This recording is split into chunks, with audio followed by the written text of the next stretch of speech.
Hello friends, welcome to my channel Sudha kitchen Telugu. నేను సుధా. ఈరోజు దోసకాయ బంగాళదుంప కర్రీ తయారీ విధానం చూద్దామండి. ముందుగా స్టవ్ మీద కుక్కర్ పెట్టుకోండి. ఆయిల్ వేసుకోవాలి. శనగపప్పు, ఆవాలు, జీలకర్ర వేసుకోండి. ఇలాగ ఎండుమిరపకాయలు వేసుకొని వేయించుకోవాలి. కొద్దిగా కరివేపాకు వేసుకోవాలి. ఇలాగ తాలింపు దినుసులు ఇలాగ వేయించుకోండి. ఇలాగ వేయించుకున్నాక ఇప్పుడు ఇందులోకి ఉల్లిపాయ ముక్కలు, పచ్చిమిర్చి వేసుకోండి. ఈ మిశ్రమాన్ని అంతా ఇలా మిక్స్ చేస్తూ ఫ్రై చేసుకోవాలి. ఇలాగా వీటన్నిటిని ఇలాగ ఫ్రై చేసుకోండి. ఇలాగ వేయించుకున్నాక ఇప్పుడు ఇందులోకి తరిగి పెట్టుకున్న దోసకాయ ముక్కలు వేసుకోవాలి. అలానే బంగాళదుంప ముక్కలు వేసుకోండి. ఈ మిశ్రమాన్ని ఇలాగ మిక్స్ చేస్తూ ఫ్రై చేసుకోండి.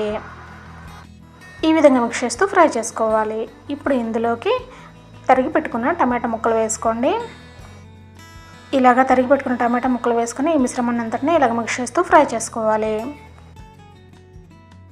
ఈ విధంగా ఈ మిశ్రమాన్ని అంతటిని వేయించుకున్నాక ఇప్పుడు ఇందులోకి పసుపు, అలానే సరిపడినంత సాల్ట్ వేసుకోండి. ఇలాగా తగినంత సాల్ట్ వేసుకోవాలి. ఈ మిశ్రమాన్ని అంతటిని ఇలాగ మిక్స్ చేస్తూ కుక్ చేసుకోండి. ఇలాగ వేయించుకున్నాక ఇప్పుడు ఇందులోకి సరిపడినంత కారం వేసుకోవాలి. ఈ మిశ్రమాన్ని అంతటిని ఇలాగ మిక్స్ చేస్తూ మరొక 2 నిమిషాలు కుక్ చేసుకోవాలి. ఇలాగా చక్కగా వేయించుకోండి. ఇప్పుడు సరిపడిన వాటర్ వేసుకోవాలి. ఈ మిశ్రమాన్ని ఇలాగ మిక్స్ చేసుకోండి. ఇలాగ మిక్స్ చేసుకున్నాక ఇప్పుడు ఇందులోకి కొద్దిగా కొత్తిమీర వేసుకొని మూత పెట్టి 2 విజిల్స్ వచ్చే వరకు కుక్ చేసుకోవాలి. 2 విజిల్స్ వచ్చాక కూర చక్కగా కుక్ అయింది చూడండి. ఈ కూరను ఇలాగ మిక్స్ చేస్తూ కుక్ చేసుకోవాలి.